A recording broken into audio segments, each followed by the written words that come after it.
Good morning. So I continue on the line of what I have been doing on Tuesday, and I would like to discuss today, in this first hour at least, the behavior of the argument in massive quantum field theory. And for simplicity, again, we say only one dimension. Okay, so entanglement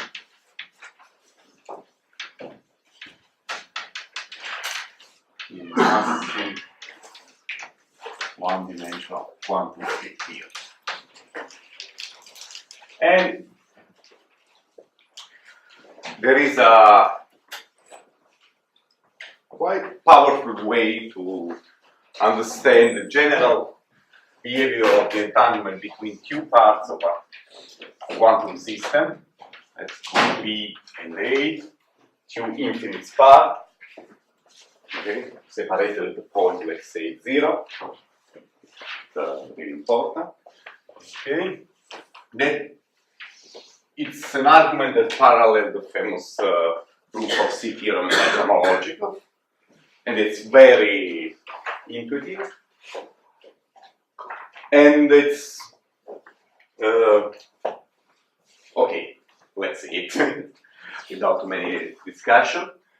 So as usual, we consider a surface Zn, like the other time, in which we have a branch cut here, and we have to touch n time around this point to go back to the original point in order to have to come back to the same plane. And okay, now in this plane there is a massive field theory and not a massless one. And as usual, we will try to understand the behavior of the stress energy tensor.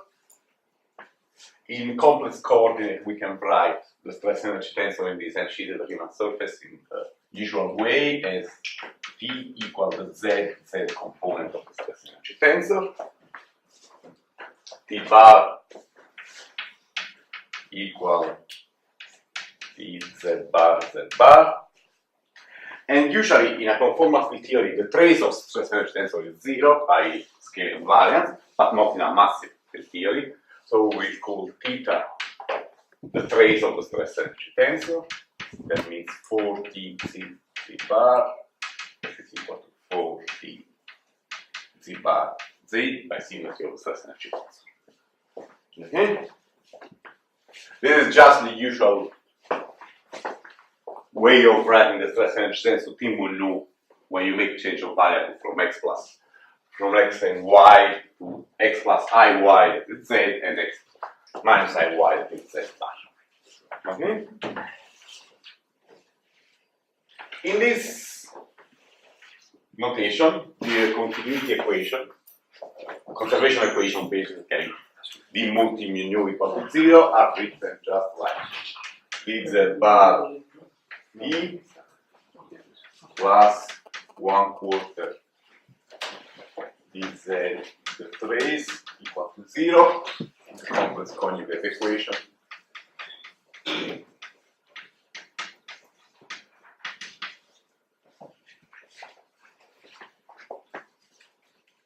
Okay, are you familiar more or less with this notation?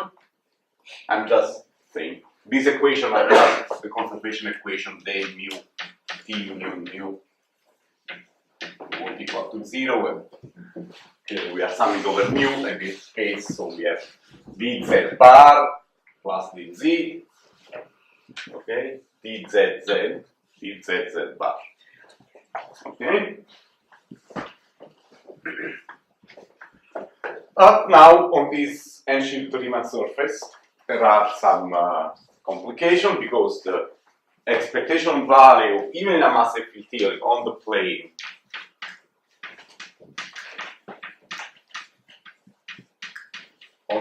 is 0, but not in this end-sheeted Riemann surface, while the expectation value of the trace clearly is different from 0 if the theory has a mass different from 0. It's exactly like in the plane.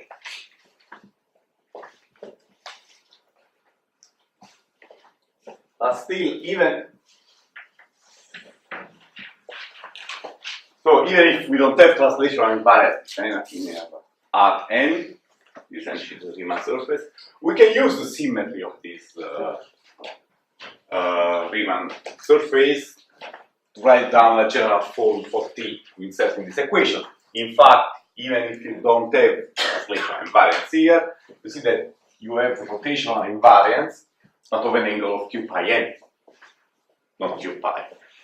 Okay, so there is rotational invariance there, and this constrains the expectation value of T and T bar, let's say T of Z, Z bar,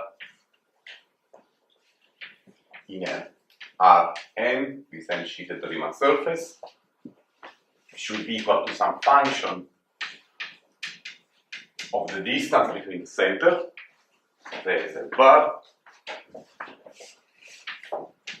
divided by Z square, which is the scaling dimension of the stress energy tensor Q, and it's while P bar Z bar always n should be equal to the same function, just because it's complex conjugate, this function will be real.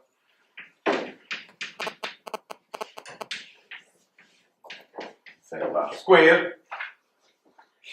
And finally, the equation for the trace is theta Z bar minus on Rn minus theta on the complex plane. That's the trace that would assume even in a translational invariant system equal to Gn Z bar divided by Z bar. Okay? It's just by using the rotational invariance around the origin of this n-sheet Riemann surface. Now we can take this equation, plug in into the conservation equation, and get a differential equation that involves both f and g. Okay?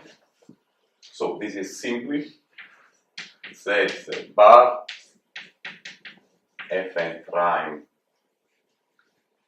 plus 1/4 gn prime should be equal to 1/4 gn. Okay, so I just plug this equation, the expectation value of T and theta, in one of the two. Clearly I get the same equation from both of the two.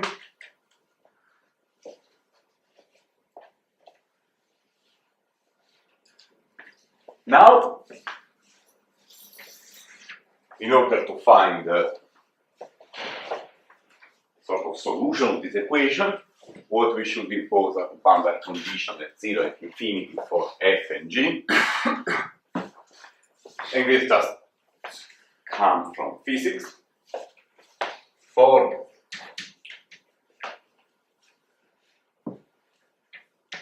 Z much larger than correlation length, that means inverse mass, you know that all expectation values decay exponentially in a mass field theory with a gap that is given by mass. So G n of R square n Fn of r squared should decay exponentially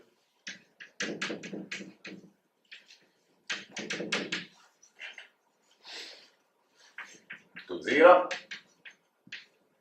That means what we need is that Fn of infinity equal Gn of infinity equal to 0. This is one of the boundary conditions. Okay. This is one, and the other is for Z much smaller than the correlation length. In this case, all expectation value, the correlation length is much larger than the distance we are exploring. It means that the system is basically a scale invariance on the scale we are looking at. Okay? So in this case, we should recover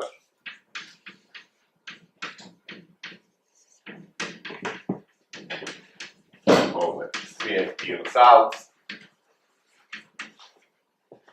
of the last lecture.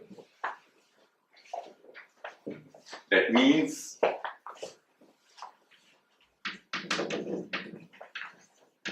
Gn should go to 0 because the expectation value of the trace is 0 in a CFT by scale invariant, while Fn, that is the expectation value of the stress energy tensor. If you remember the calculation here at time, this should go to C over 24, 1 minus 1 over n squared.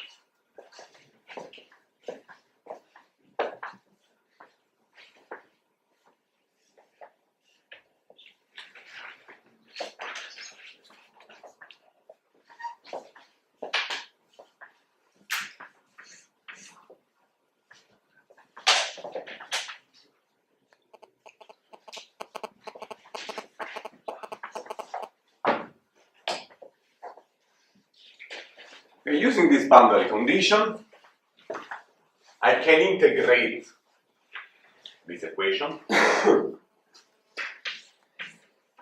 Okay.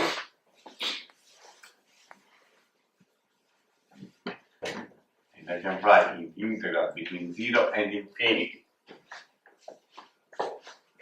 of this guy here.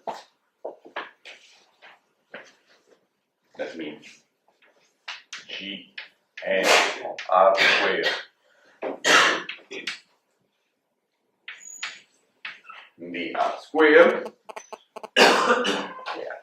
divided by r squared, because I divide by this guy here, okay, is equal to integral between 0 and infinity of 2x half derivative. So I should just plug here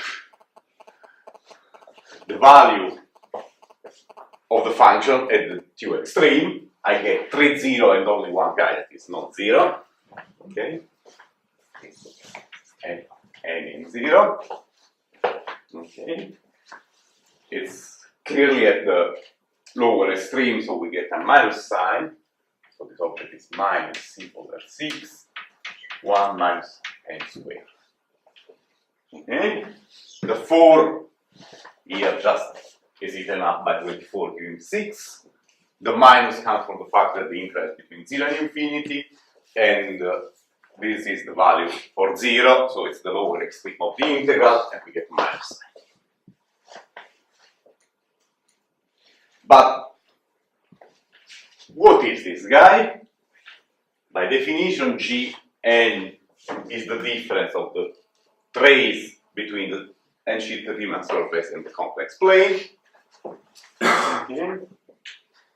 So this object, I can write the integral between 0 and infinity of the expectation value of the trace of the n-sheet Riemann surface minus the expectation value of the trace on the complex plane that we can call the one-sheet Riemann surface, just to use the same number. And let me change the integration variable from dr squared to d cubed r. The only difference between the two is a pi, n.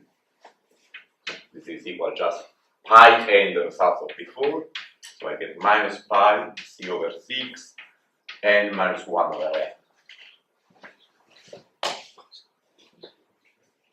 maybe you are surprised by the n. I remind you that the integration is on all the n-sheet Riemann surface. So there are n sheet, the total angle is not 2 pi, but it's 2 pi n. Okay? So in this notation, d2r, if you write in color coordinates, it's pi n times r dr. Okay? And not pi r dr as it's on the normal plane, because we are integrating on an engine. We should go around the point that was drawn here n times and not once. Okay.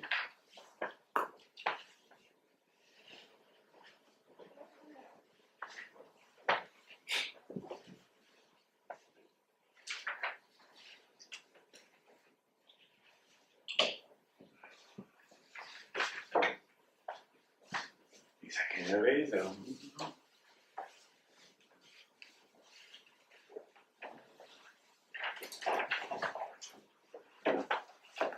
But what represents the expectation value of the stress energy tensor? Or the trait of the stress energy tensor? As I was saying also the other time, that could have been another way without using the conformal order identities to get the result. This is nothing, but let's write it down. This is the response of the free energy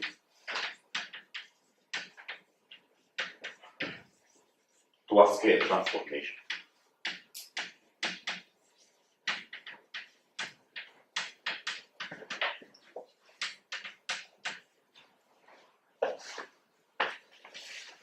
That means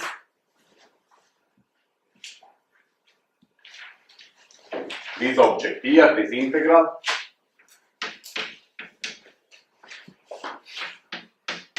the integral is nothing but minus 2 pi, this is just normalization of the stress tensor, m d in the m, that produce a scale transformation, log Zn n minus n log Z1.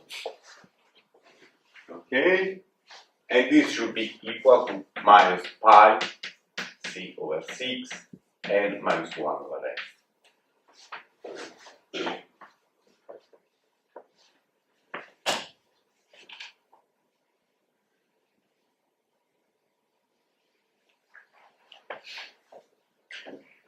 Minus comes from the fact that the free energy is minus the log z. Okay, 2 pi is just a normalization of stress tensor in usual conformal notation.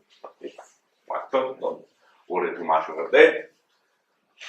M d in the m is just d in the log n, that is the scale transformation. Okay, and this object is the response to a scale transformation. The response of the free energy to a scale transformation. In fact, if you are familiar, if you've seen something similar, the calculation of the Casimir energy, like between two plates in a conformal field theory or a perturbed conformal field theory, is obtained exactly in this way. You calculate the free energy by imposing that the derivative of the free energy is just the expectation value of the phase of the energy state. Okay. Now, basically the game is done because we have just to integrate this equation. And if we integrate this equation, we get that Zn, the partition function of the n-sheet to the Riemann surface, divided by Z1 to the n. That is the partition function on the complex plane to power n. That was exactly the trace of rho a to the n we are searching for. Okay. Is given by some coefficient that I call always Cn, that are not the same as yesterday, 2 days ago, at some other coefficient Cn. And A, C over 12, n minus 1 over n. where I explicitly introduce a ultraviolet cutoff just to give a scale, because the derivative, the integral of the derivative is defined apart from a constant. So this is an additive constant in the log that becomes a multiplicative constant in the argument of the log, and I just introduce it as a scale. From this expression, as usual, one can get the entanglement entropy as A as minus B in the n of trace of rho A to the n subplane for n equal to 1. Okay, the result is exactly the same as before, minus C over 6 log m. And since m is proportional to psi minus 1, this is C over 6 log psi. Okay, let's put the A also. M A psi divided by A.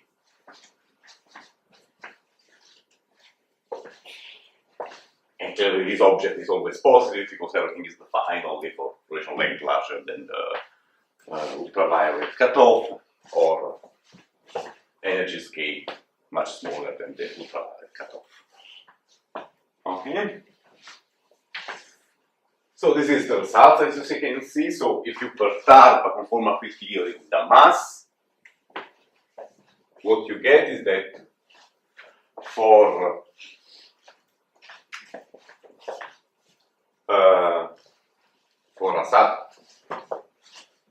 a bipartition of the subsystem in two parts in this way, the entanglement entropy is just C over 6 log psi. Notice C over 6, not C over 3, just because between the two parts A and B there is just one point.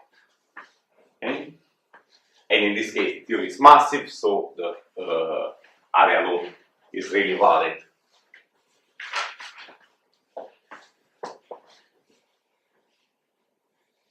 And in fact, you can even argue that if you have an interval A of finite length L, as long as this length is much larger than the correlation length, that I repeat is the inverse mass, basically for each of these points, if the correlation length is like that, the two points don't talk between each other. Each of these points could be seen as just separate from the other, so they don't talk between each other, and the entanglement entropy will be just twice the one that we get before. So as A will just be Q times C over 6 log psi. And in the same way, if you have many disjoint intervals, all at distance much larger than the inverse mass, you will have n here times C over 6 log psi. And instead, if you have a finite interval and you are interested in the crossover between the CFT regime and the massive regime, this is very complicated object. It has been calculated just in very few simple cases, like Frick boson, etc., but not more than that, because it's really complicated calculation, obviously. You need a crossover function that interpolates between C over 3 log C and C over 3 log M, and C over 3 log L, and how this crossover happens is very complicated. Okay. Are there questions on this?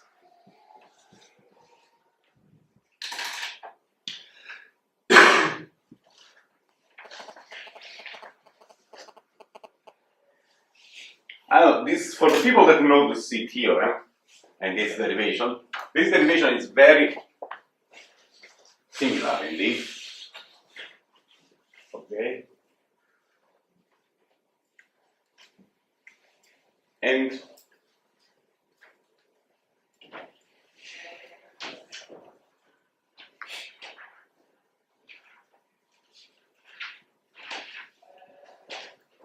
I mean, it's very similar to the derivation of the homological 80 87. Okay. So no question?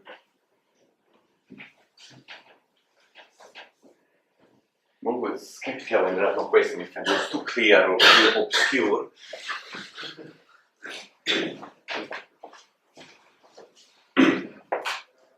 Okay, if this is okay, I will present an explicit calculation for the free boson, how to get this result.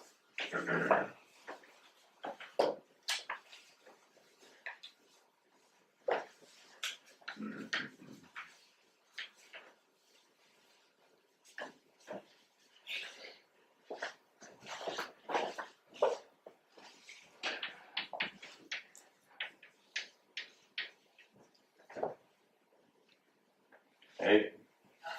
What I would like to discuss is just a free boson with the Euclidean action integral in d to r 1/2 d multiplied square plus n square I square.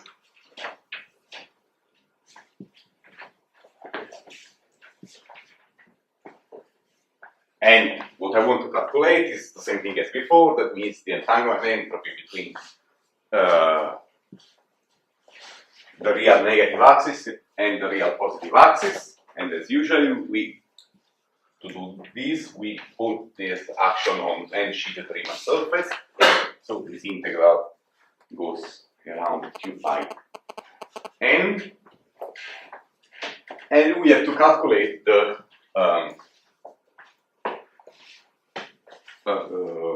partition function in this particular geometry.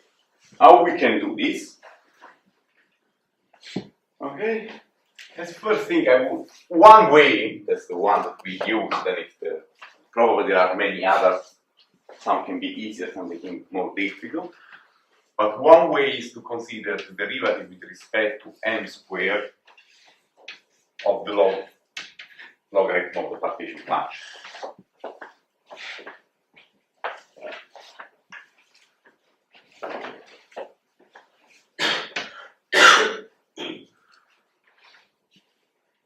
Why this is particularly easy in a free theory?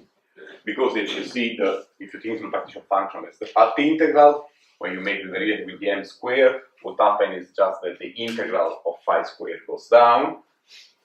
Okay. And so this guy is nothing but minus 1/2 expectation value of the integral q r of phi squared.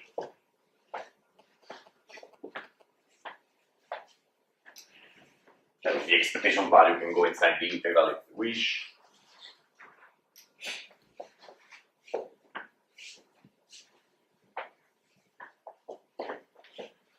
But what is phi squared? Expectation value, this is nothing but minus 1/q, the integral of the propagator at coincident point in the QR.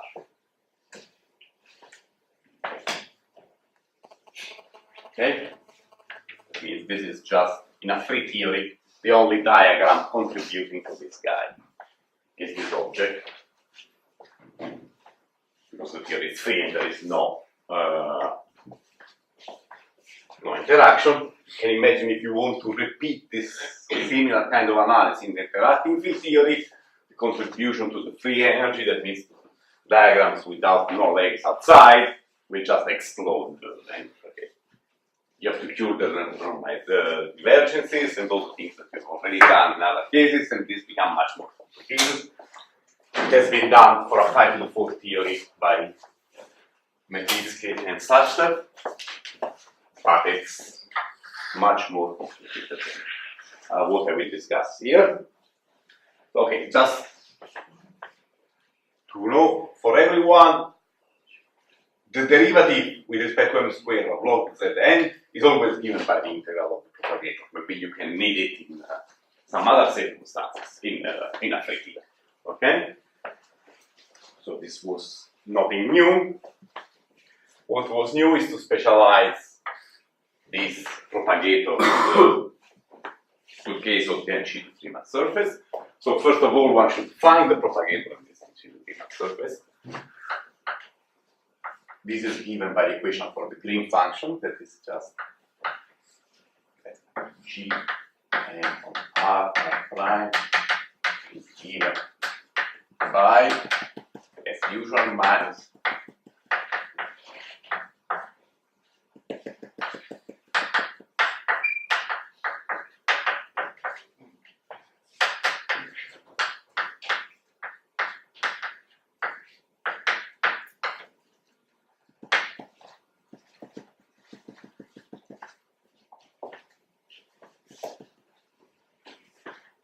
but where this object lives on the unshielded Riemann surface. The equation for the Green function is always the same, will change under boundary conditions. Okay, that means that this object lives on an unshielded Riemann surface.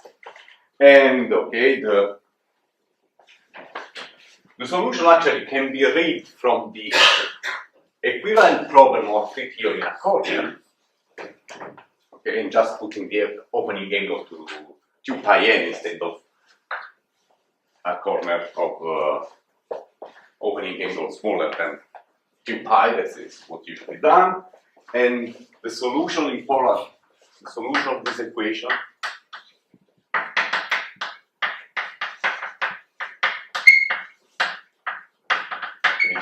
in polar coordinate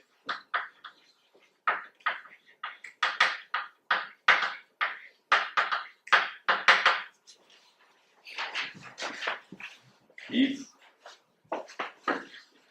Gn of r theta, this is the first, and r prime theta prime, quite long, 1 over 2 pi n, sum over k that goes from 0 to infinity, dk, integral between 0 and infinity,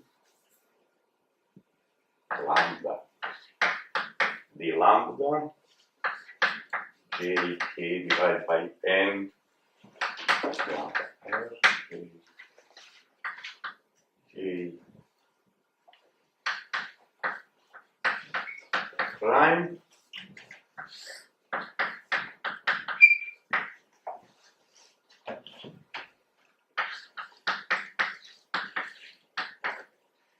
okay, so as you could have expected in the solution of the Green function of this problem, the Bessel function enter. Jk over n is the Bessel function. Okay, just the only difference between these two is the argument, one is r, one is r prime. Okay, let's say what are all the other guys around. 2 pi n, you know. Dk is just equal to 1 if k equal to 0 and to q if k different from 0. Because in principle here you have a sum between minus infinity and plus infinity, but it's an even function of k, so I just rewrote the sum from 0 to infinity, but to not double count 0, you have to put this dk with just a innocuous factor.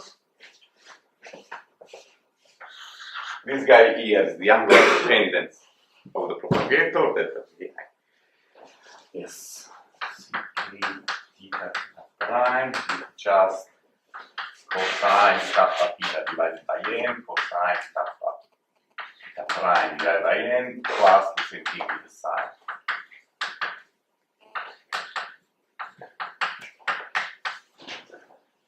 It was plus or minus, it was plus.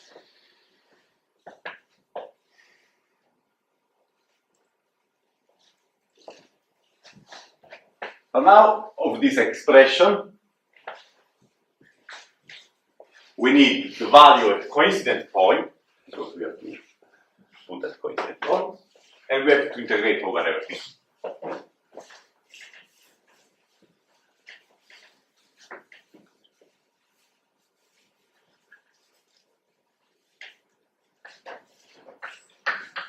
So taking coincident point,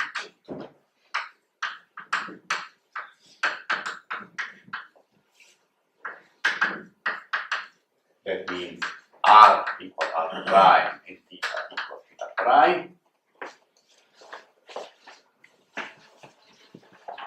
And integrating also get rid of useless things and integrating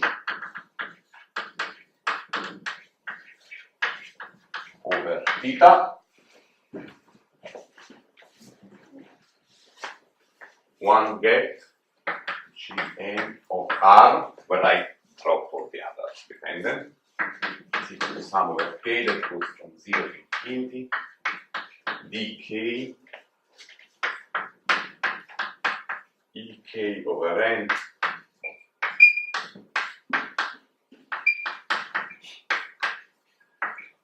where I and k are the modified justice function. That basically, if one write the expression, just recognize the definition of this object that we there.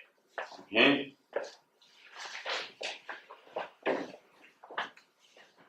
This is the integral, yes, I. Hmm? It's integral or I, yes, I. I, Yes. the modified Bessel function I, and k is modified Bessel function k. So j is the regular Bessel function.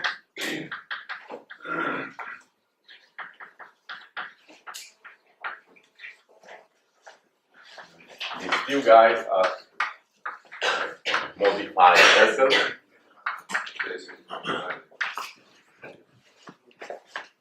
That are the ones that are not regular at infinity. Okay?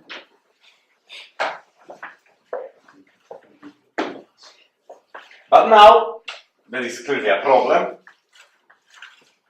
that this sum is UV divergent. I would add as it should.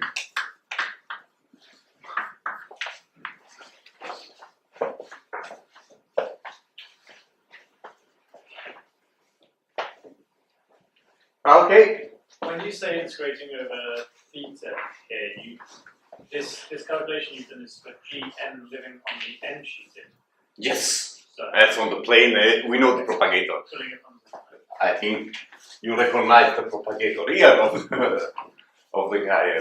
So the delta function also is. It is on the n sheet. Yes, that's what makes the difference. That's you will get just the one on the 1 over pi squared plus m squared written in polar coordinates. That's something horrible, but it's trivial. This is not that.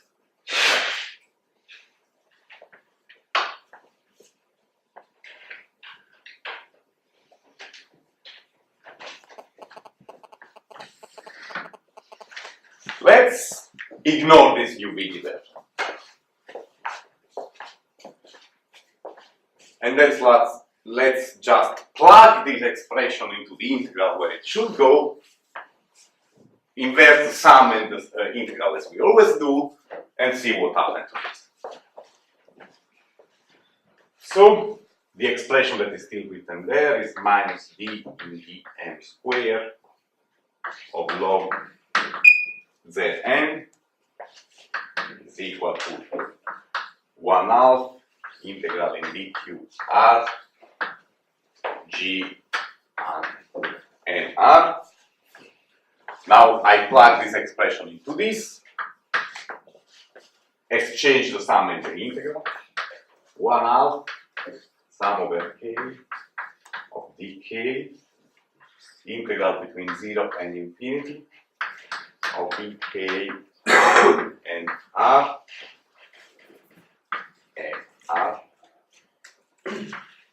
k k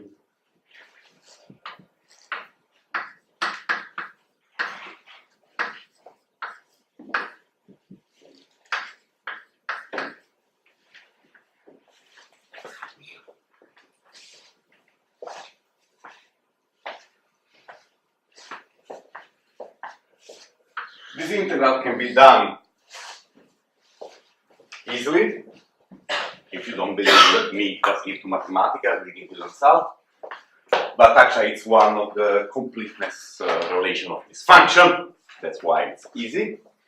And in fact, if you make the results, what you get is just 1/2 m squared just by scale reason, and then k.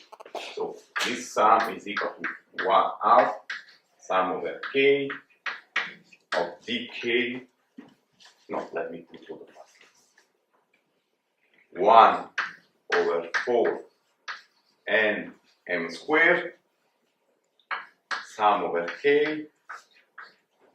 is dk k.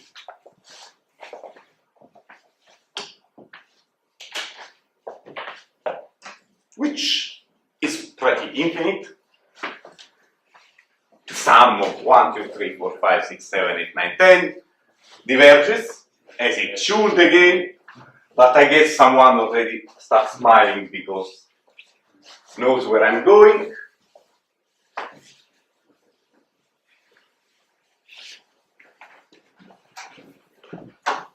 You know that sum over k to the alpha, k to the minus alpha, find the Riemann zeta function. Okay? This is the Riemann zeta function of -1.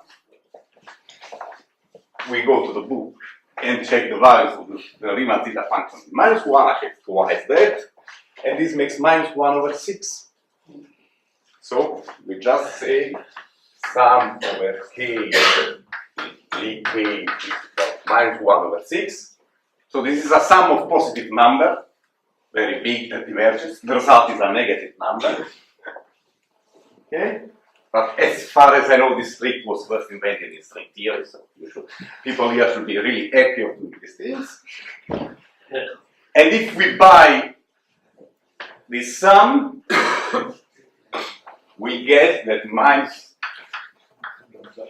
v in dm squared log zn, that's what we want,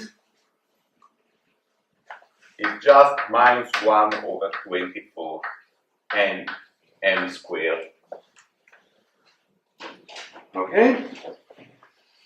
Before seeing what we can do with this, that this is the answer because you recognize the right expression that we had before. Okay? The proper way of making the calculations would be to, at this level, when you make the integral, put a cutoff, ultraviolet cutoff r, so 1/lambda here. Write the integral, then make before the integral, before the sum, and then the integral, not vice versa. Take the large, the limit of infinite cutoff. Okay, and if you make all this, as is done, for example, on my first paper with John, it's long and will take more than the time that we have for disposal today. Okay, but it's just algebra, and it's quite standard way of making things. Introduce the regulator, make the calculation in the right order, then take the limit. What you get in the end is exact the result that zeta function gives you. Okay, but now let's use this result that tell us that if we want minus d in dm squared log zn divided z1 to the n, that's the usual guy we want, we should just take this expression and subtract with 1 for 1 multiplied by n. Okay, so one gets 1/24 m squared n minus 1/n. Again, the usual n minus 1/n dependence that makes us very happy. Okay, and then it's integrating again this equation. One gets the log of trace of rho a to the n is equal to log m squared a squared divided by 24 and everything multiplied by n minus 1/n. That's the usual result that tells us that the entanglement is -1/6 log ma, which is exactly the same result we obtained before from general argument. Because the central charge of the free motor is 1.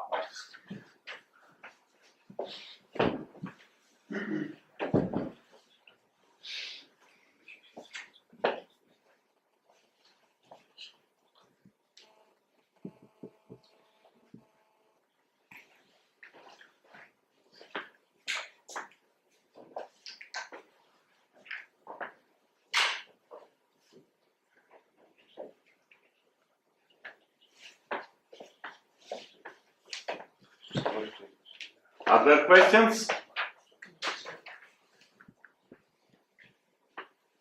Sorry, how have you gone from minus d by dm squared of ln zx? So is it the next time d by dn of ln? No, wait, I didn't understand the question. So I can't read what's on the bottom line there. Is that a ddm squared.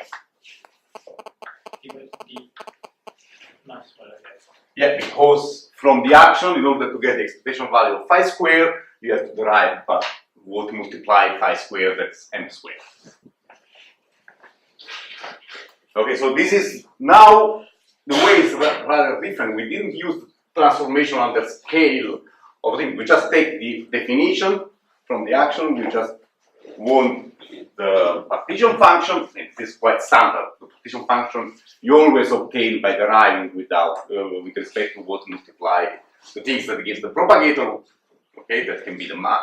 That for Boston is always the mass. So you derive by mass squared, you integrate and you get a partition function. That's just logarithm of the partition function. This is just by definition.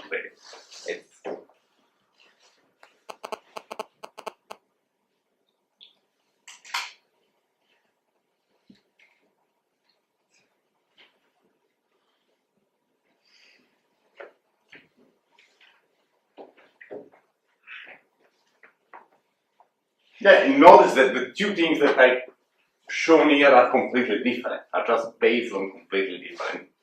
They describe similar things. Okay, one is more general, one describes a case of a massive field theory, one-dimensional, but the way you tackle them is completely different. Okay, and in spite of all this, you get fortunately the same result. And nowadays, the literature is plenty of other way of doing this kind of calculation.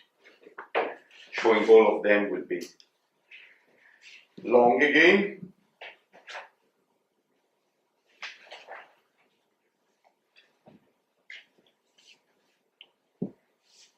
If there are no more questions, before the end of this first hour, I would comment on something that can also be obtained by means of this general CFT argument before changing a bit what we do.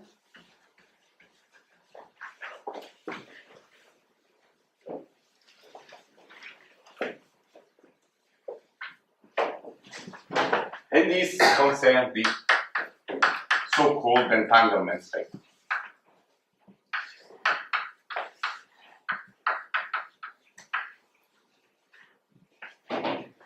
The entanglement spectrum is to do not just with one particular combination of given values of the density matrix, but with the knowledge of all the eigenvalues of the reduced density matrix. Okay? So, since we gave an explicit expression for trace of rho a to the n, that in many cases that we have studied as the form C over n, some length scale to the power minus C over 6, n minus 1 over n, with L being the length of the interval, or the formation length, or whatever. It's always can be some length scale, but we always found this form in particular is n minus 1 over n. And since by definition trace of rho a to the n is equal to sum over all the eigenvalues of the matrix to power n, one is suspect I know all the moments of this distribution. In some way I should be able to reproduce the distribution. Okay. I know all the moment integer, but not only integer, we have even playing and making an analytic continuation. So we say that this formula, and we use explicitly the fact that this formula is valid for any n, whatever its value is. And the natural question is, from this formula, what information we can obtain, not only about the entanglement entropy, that is just one of the possible numbers that I can construct with this lambda I, but about all the distribution of the spectrum. For example, it's quite clear, should be clear, that the largest eigenvalue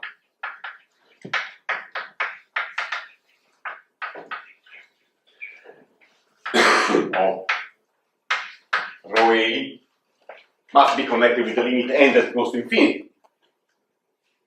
Because if n is very large, we give more weight to the largest guy.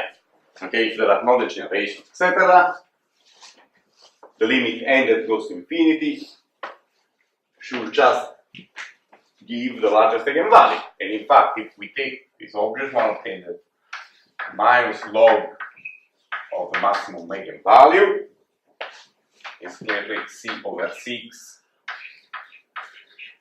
log L.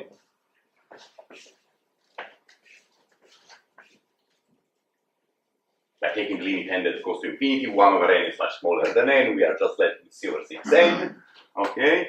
And what we are saying is that for n that goes to infinity, trace of rho A to the n is approximately lambda max to the power n, that is also equal to some C infinity, L to minus C over 6, and this end up again leading to this expression, okay?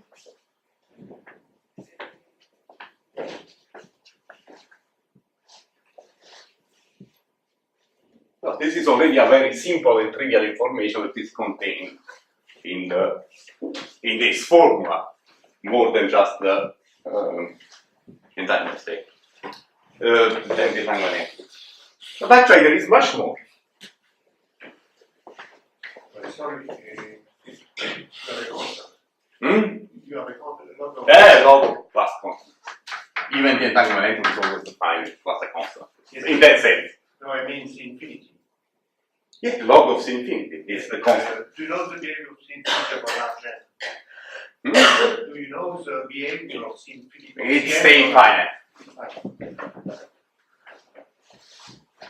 Actually, you don't have even any argument to say that it stays finite. It's just an empirical observation that Cn stays finite. Okay. You have no argument for that. It's not obvious. Or it's obvious. No, it's absolutely okay. From CFT, you cannot have any argument. CFT does not give access to that. No, but if you have in mind some particular lattice model, whatever, by definition, this must be finite. Else you will change the. You are saying that the eigenvalues of the reduced density matrix that is for a finite system, for a finite instance, is well defined. You will get just that it's not well defined because of that. Yeah. Okay. If you want, assuming that this object is constant, it's constant, goes to a finite value. That's what we obtain. But we can make even more from this expression. And more means obtaining the full distribution of eigenvalues under some assumption. Okay. And this is based on a very simple properties that the inverse Laplace transform from, let's say, some alpha to t has nothing to do with time, it's just a variable of inverse Laplace transform of lambda I to the alpha, of a number to the power alpha. This is simply delta of t plus log lambda I, and the reason is just that the Laplace transform of the delta, integral between 0 and infinity, in dt e to the minus alpha t delta of t plus log lambda I. This object is equal to lambda I to the alpha. Okay? This is just trivial integral that defines the inverse Laplace transform of the delta. So the inverse Laplace transform of a power is delta. This probably you have learned when you have learned Laplace transform, but we just use this fact now to obtain an expression for the probability distribution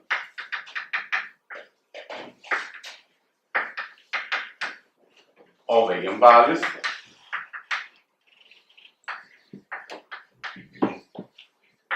which is defined as P lambda sum over I, sum over all the eigenvalues of delta lambda minus lambda I. From discrete system, from higher number of degrees of freedom, you just distribution. If you have an eigenvalue, you have that value. If you don't have, you have 0. Okay. Till in the limit when these eigenvalues become continuous, this sum of many delta becomes a smooth function. Okay. But so, if I now take the inverse Laplace transform from, let's say, alpha to t, not of lambda I to the alpha, but of the full result, the sum of lambda I to the alpha, of which we know the expression on this side, this bilinearity of Laplace transform is sum over I lambda minus 1 from alpha to t, lambda I to the alpha, but the inverse Laplace transform is just a bunch of delta, so sum over I of delta t plus log lambda I, and if you see the definition of the probability distribution of eigenvalue, this is just the probability distribution for the logs. So this is exactly the function we had before, t to the minus of the exponential of the variable t that appears in the inverse Laplace transform.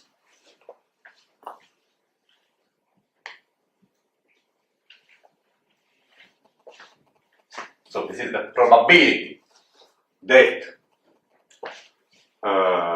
one eigenvalue has the value e to the minus 2.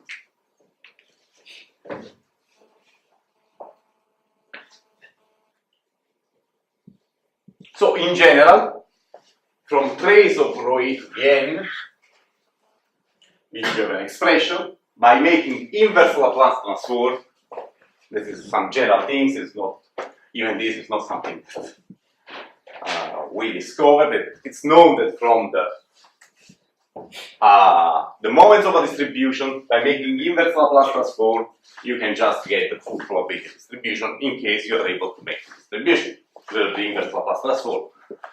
That's not such an easy object. So,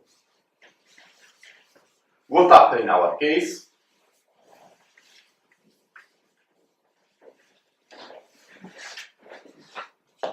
Okay, this is our distribution. These are the moments of our distribution. And there is, as Filippo was saying before, there is this Cn that I don't know what it does. So I should make the Laplace transform compared to this variable. And in principle, I don't know the dependence on that. So I could just sit down and say, I don't know anything and I stop. Or just observe empirical that in most of the cases that we are interested in, this Cn is pretty much constant. It's not exactly constant, but it does not vary too much with that. Between 1 and infinity, like for the Ising model, it varies of less than 20%. So it's pretty constant. Not exactly, but so we could wonder what are the consequences of the distribution of eigenvalues, for the distribution of eigenvalues of this distribution assuming Cn constant. Let's just take the inverse Laplace transform And the inverse Laplace transform of that object without Cn is the following. Let me call B equal minus log of lambda max. That is this C over 6 log H of L.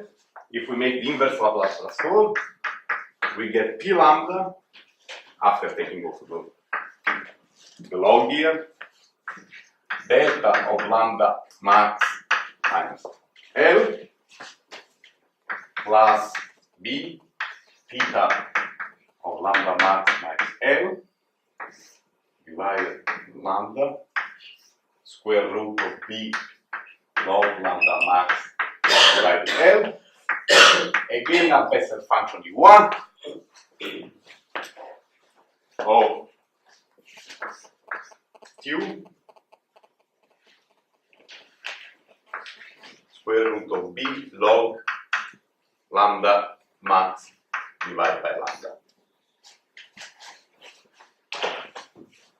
So the probability distribution function is something. If I plot B lambda in terms of 1 over lambda, that's the most appropriate thing. In 1 over lambda max, you have a delta function. That was already quite not obvious. You get the distribution does not become completely continuous, there is still a peak. Okay. And then for larger value of 1 over lambda, it means smaller lambda, it's just a continuous function that decays to 0 pretty fast, like an exponential. This object has a finite value because this is square root, but this object is Bessel function of 1 is linear, so this q just cancel it. There's just a finite value. Okay, and this is the distribution of eigenvalue under this assumption.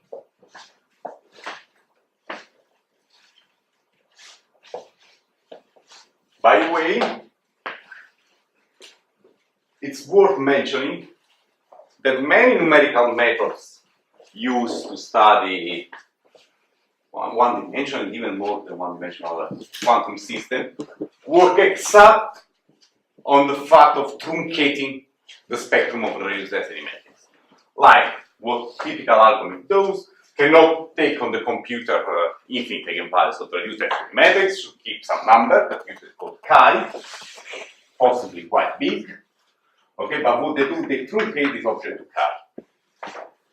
chi. And so the error that is done is what is left behind this cast.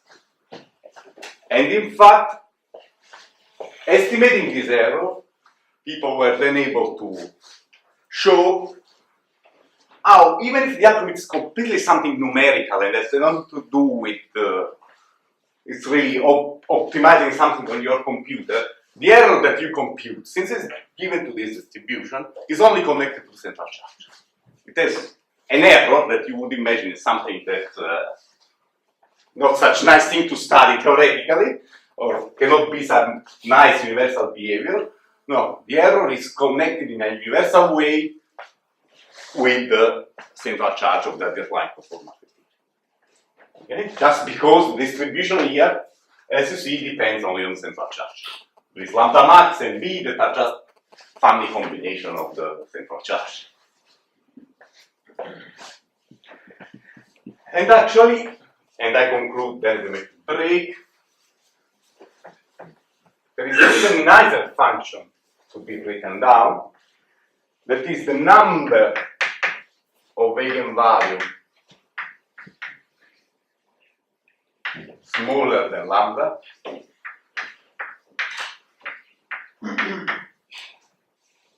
that we could call n lambda equals integral between lambda and lambda max of this d lambda to lambda. Okay? And this guy assumes an even nicer form, it's just Bessel function 0. So what is Square root. smaller than lambda? What means eigenvalue is smaller than lambda? Eigenvalue smaller than a given lambda. You fix a lambda. Ah, okay. Don't fix 3 because number of eigenvalue will be infinite. Fix number 0.1. How many eigen... Smaller or larger? Wait. larger than lambda. Sorry. So you fit 0.1, you want to know how many eigenvalues there are larger than 1. Basically between lambda and lambda max, because there is nothing over lambda max. And this object is q v logarithm of lambda max divided by lambda. You would expect in general this is a complicated function of everything. This instead is just a simple function of one scaling variable that depends in some complicated way on CL and CL, and that's all. And in fact, if you plot this n of lambda against this strange combination that you will never guess just by looking at the model. The data coming from the people that played with this and made the numerical simulation, etc., data coming from different models, different lengths, different everything, they just more or less all fall up on the same cut. Okay, so there are more correction here, there are some more difference due to degeneration, but in the limit when this cut goes continuous, this becomes everything falls on a single cut. That's quite impressive because also this scaling variable that would make the data collapse would be not really predictable just by looking at the problem, as in many cases it's possible. Okay, I will make a break here now.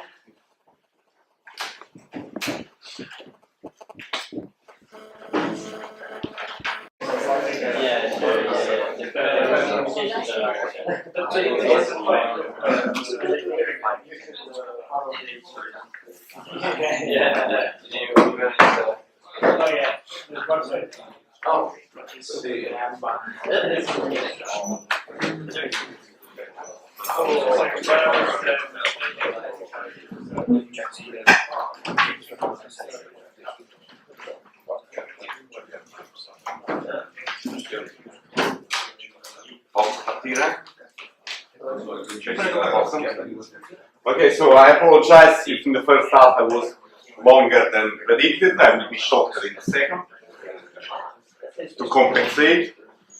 And okay, now I would like to discuss something,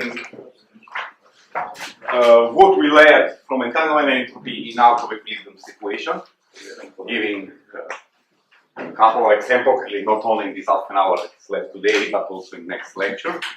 And I'm aware, as many friends in the audience have been telling me, that this is quite a popular subject even in high energy physics, so I think it's good to say what we have been able to do with the quantum field theory in this field.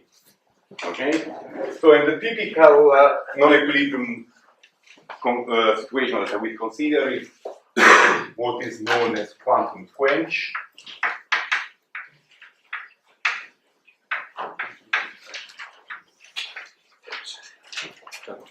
That's defined as following. Prepare a system in a state psi naught that is not an eigenvalue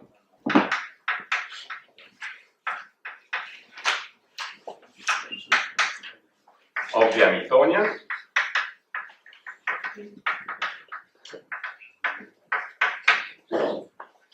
H.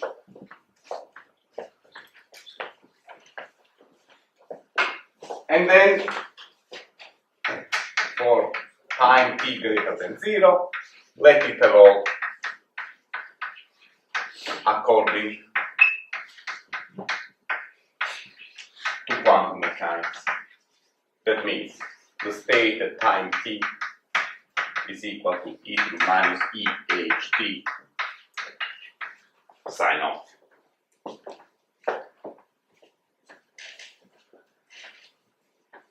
Usually it's quite instructive to think at the initial state psi naught is useful.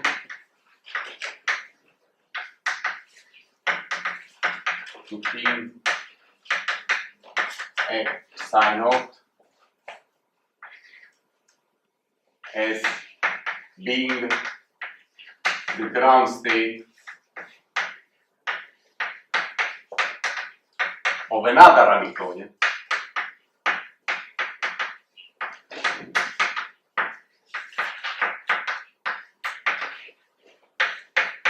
H0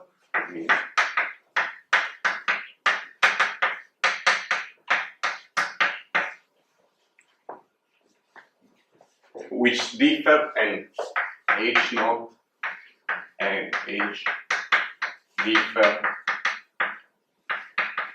from some Hamiltonian parameter, from some parameter. In case of quantum field theory, the easiest thing to think about is you change the mass of a theory. Being free, being not free, whatever you want, like you just start with the vacuum for a given n0, and then you let the system evolve with the Hamiltonian or the action, whatever, given by the same Hamiltonian but with a different mass. Clearly, in this process, you create a lot of excitation, of all energy of the new Hamiltonian, and this will be responsible of non-trivial evolution of this object. Okay, so we are not thinking to cases like the initial state is just superposition of two eigenvalues that, okay, obviously will oscillate forever and there is no interesting physics going on. We are thinking to the case where this is a prototype, but it's not mandatory. But the important thing to say is that the initial state contains a lot of states of the new Hamiltonian, a lot of the eigenstate of the new Hamiltonian. And it's not just a simple superposition of few of them. Okay? So this is what we have in mind.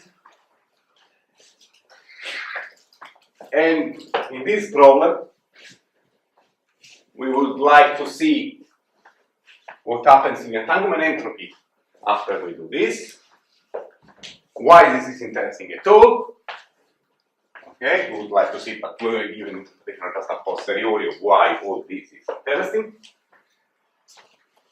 But to explain how the entanglement entropy behaves, we should just first understand what happened to the system itself, and then the calculation of the entanglement entropy will be just one observable that we are calculating in all this framework. Okay. So, in general, the expectation value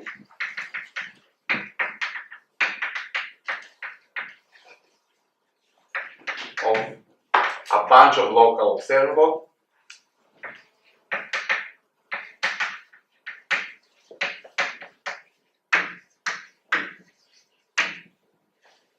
is just OTRI. So this is equal time correlation function of operator at different points. That's what I'm talking about. It's just psi naught e to the r ht. This is just given by quantum mechanics.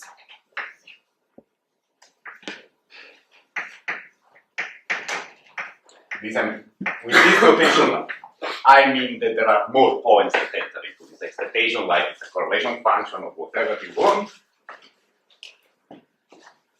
E to the minus EHT psi naught.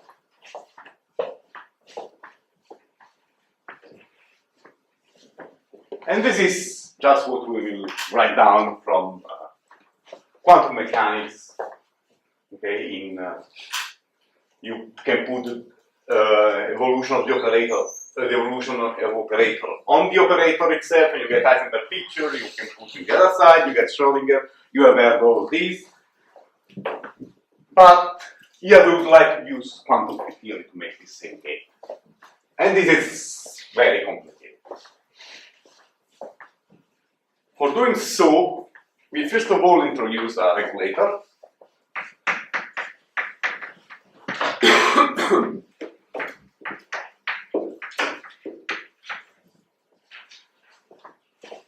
And the reason of this regulator will be clear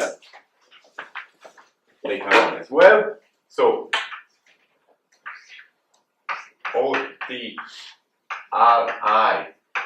in the presence of a regulator epsilon, I will define as 1 over z, I will write in second with z, psi naught equal to e h t minus epsilon h of operator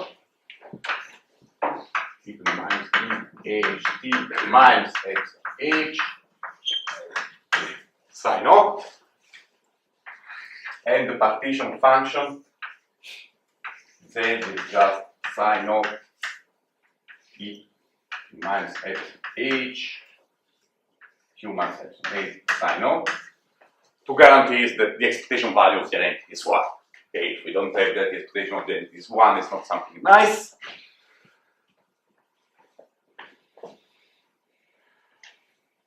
And okay, in the limit epsilon that goes to 0, we go back to our previous problem. This is rather obvious. Why we have done this? Because the problem was that the initial state psi naught, as I said, contained a lot of excitation of the Hamiltonian with whom we are making the evolution,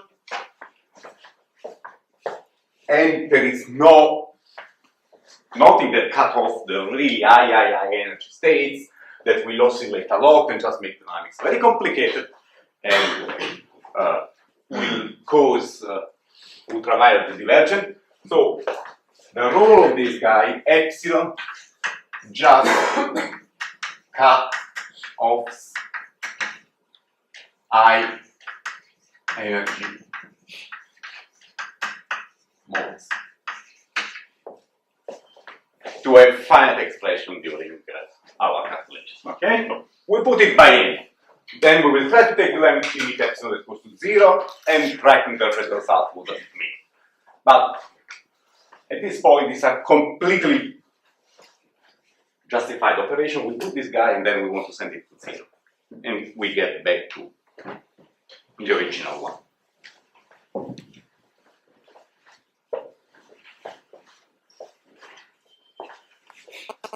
Written in this way,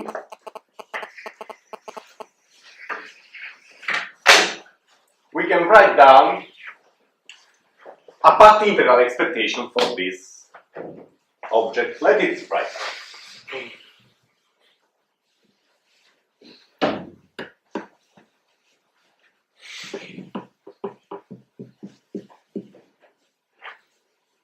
So we just write it down without trying to understand what we are writing, and we will interpret later on. So this expectation value of O, depending on P, will just be the path integral of the usual set of fields. And I'm imposing that at a given time, this is equal to psi naught. So I have a delta function that the field phi at time, let's call it tau q, r minus is equal to the state of psi naught. So this tau q actually is epsilon minus. I'm starting from this side, it's epsilon minus it. Tau q is epsilon minus it.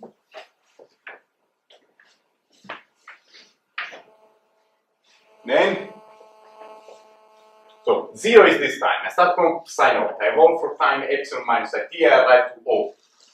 I set O at time is equal to 0, and then I evolve again up to time tau 1.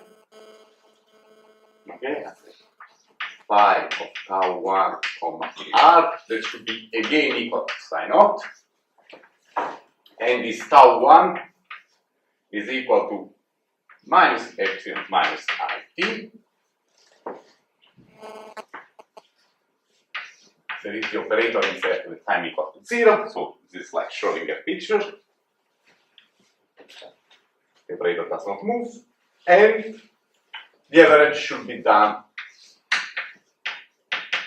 with the Euclidean action between, let's write down in terms of Lagrangian, to be clear, between tau 1 and tau q of Lagrangian dependent on time.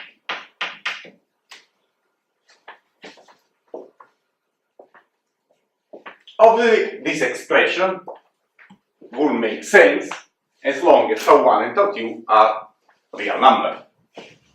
But we have already said that tau 2 is epsilon minus it, and tau 1 is minus epsilon minus it. So these are not real numbers. Okay, let's assume that they are real numbers. Let's work with this object being real number. Let's make all the calculation with real number, and at the end of the calculation, taking the analytic confirmation, this real object to be not real in the epsilon minus it and minus epsilon minus it. Why I want to do so? Because if tau 1 and tau 2 are real numbers, what is this expectation value? We know. It's just, we have a slab between tau 1 and tau 2, and I have a path integral in which the boundary condition in this imaginary time are just psi 0 on both sides.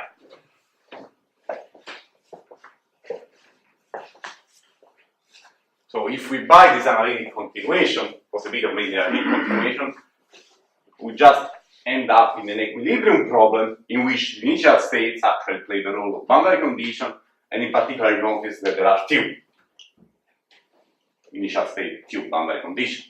Okay? Because we have to make the evolution on the density matrix that is done by cube psi and not on the state itself. That's why you get with cube boundary condition.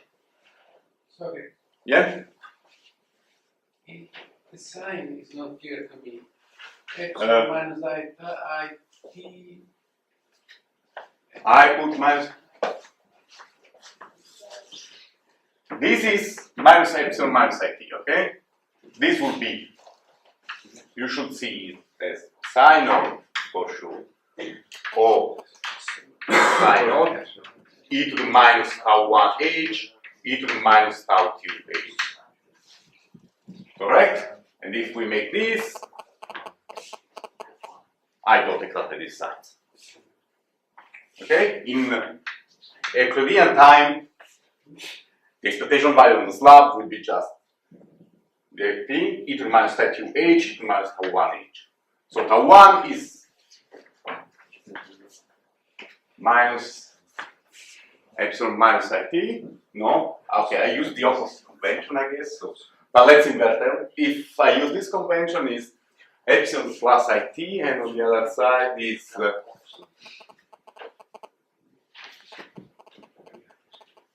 epsilon minus it. No, but okay. See, yes, one of the two is plus. Well, I use the one with the plus here. You can, since you are in Euclidean time, you can use plus or minus whatever you want, here or here. Okay? So, if I use this convention, I get minus epsilon minus it, yes, for tau 1, that is this one, and epsilon minus it for the other. Thank you for that clarification.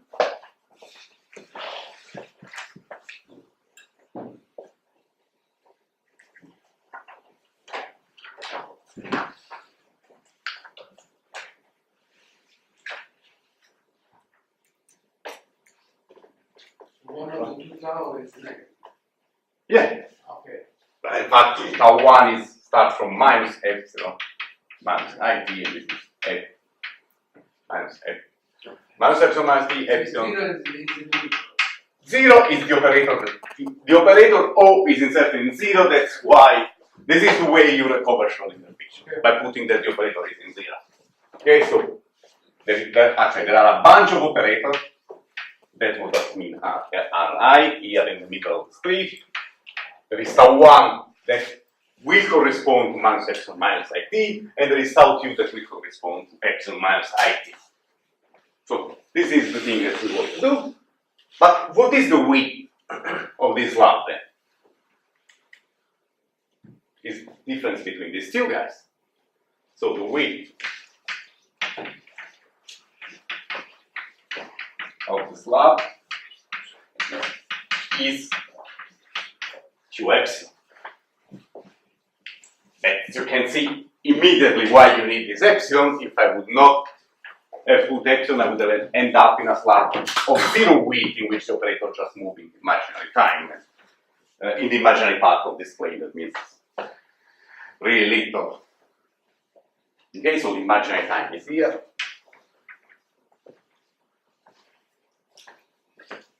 Okay, this is the X or R.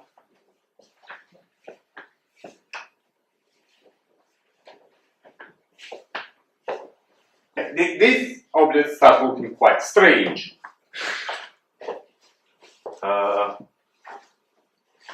How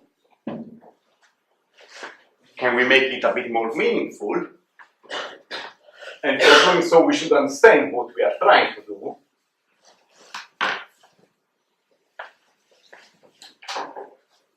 And so let's do it.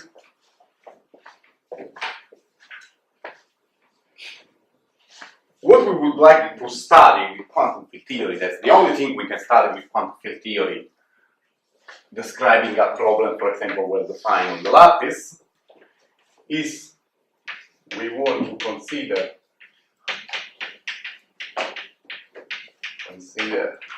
the limit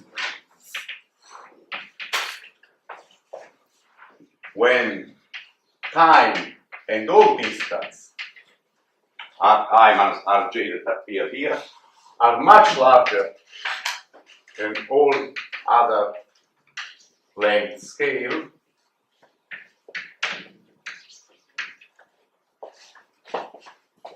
in such a way to use conformal field theory. Okay?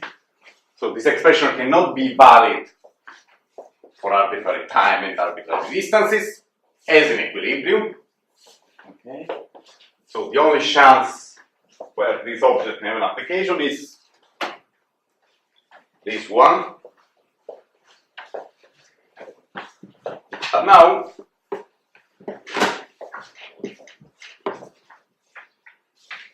if the Hamiltonian is at a bulk critical point described by a conformal field theory. I mean, so if inside this bulk there is a conformal field theory, okay,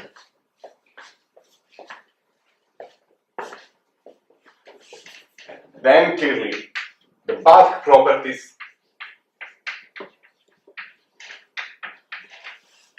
are described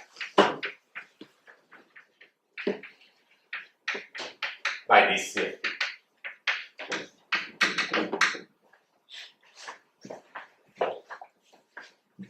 But we have also a boundary, we don't have only a bulk, and this clearly plays a role because we are exactly trying to describe the evolution from this boundary. Okay? And in a conformal field theory, what we know is that any translational invariance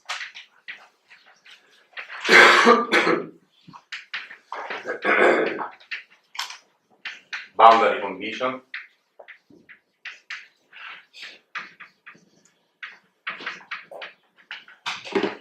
will flow under Rg to one of the possible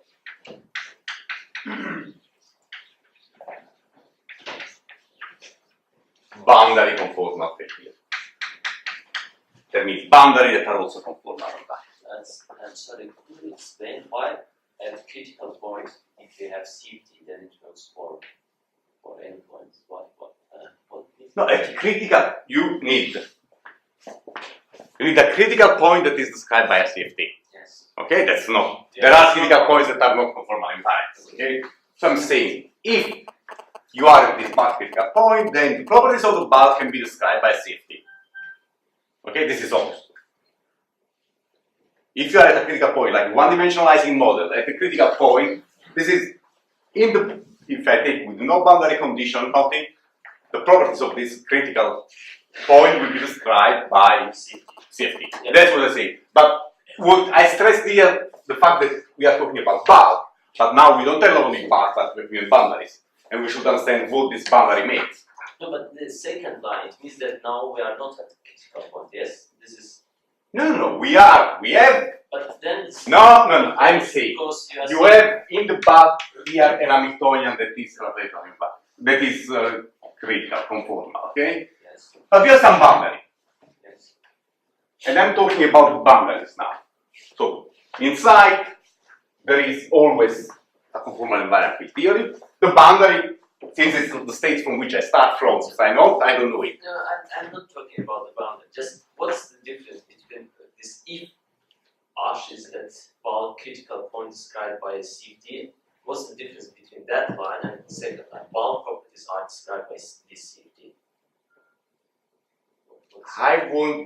What I wanted to say, maybe I didn't say it properly, is just that if the Hamiltonian is at a bulk critical point, okay, what to say, Okay. only bulk properties, you want me to add only, that's why a bulk property are described by that CFT.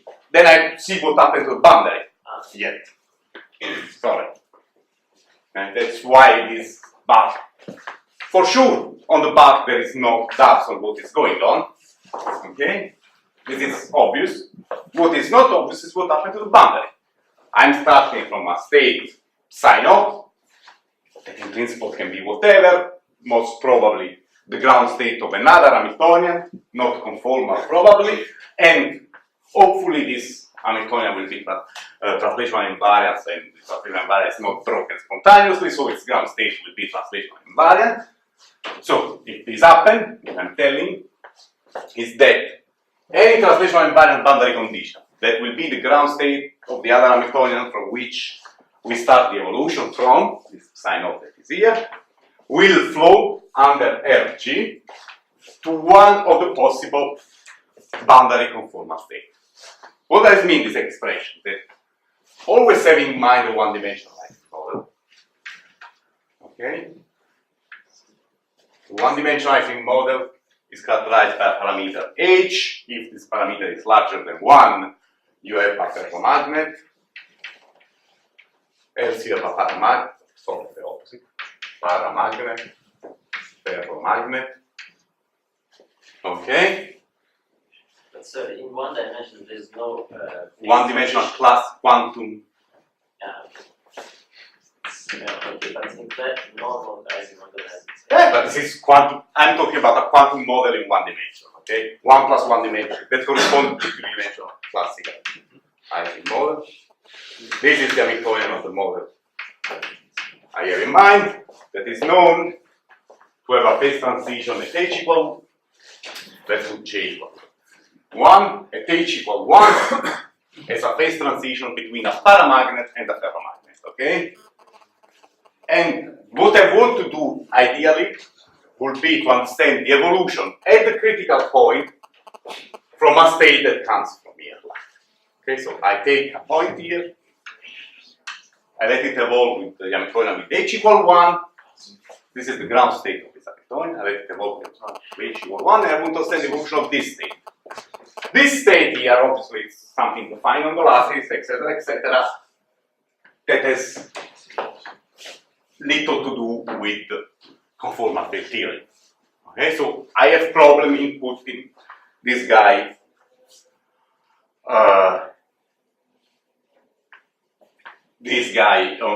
on these formulas. But what I'm telling now, that this boundary state or initial state will flow under Rg to one of the possible translational boundary conformal point. That means, probably you have seen for the 2D Ising model, that all these regions flow on this side, all these regions flow on this side, okay? Under Rg, that means when you start looking at larger and larger distance, any paramagnet is equivalent to having infinite temperature for the classic, infinite field for the quantum, and vice versa, any ferromagnet is just equivalent to have zero temperature or zero mass. These RG diagrams, I bet that most of you have seen already. Okay? And this is exactly what I'm saying, is that even if I start from a condition that lives on the lattice, it's quite horrible, cannot be put in these formulas. It's large distance properties. Only that one. Don't start looking at short distance because there's nothing to do with that. But large distance properties are just defined by the fixed point of the normalization group. Okay? That means, for example, that for the Ising model, I have just two possible boundary conditions that are called fixed and free. Fixed means all the spin being all up or all down. Okay, in the continuum limit also this condition, that basically means that on the boundary the magnetization diverges. That's what we are saying. The magnetization for unit length, since we are making scale transformations that are infinite of these guys inside any length, so the magnetization diverges. Or we have free boundary condition where spin make whatever they want and means that magnetization is just zero. So on the magnetization, this conformal boundary condition just means Dirichlet or normal boundary condition. Okay, just to make things easy and maybe connection with something you have seen in some other places. Okay, maybe you can think to this guy as a Majorana fermion, and the only conformal boundary condition that you have seen for Majorana fermion are of this kind or of this kind. Okay. I think we are at 1:30, probably we should continue next time, no? I can stop here.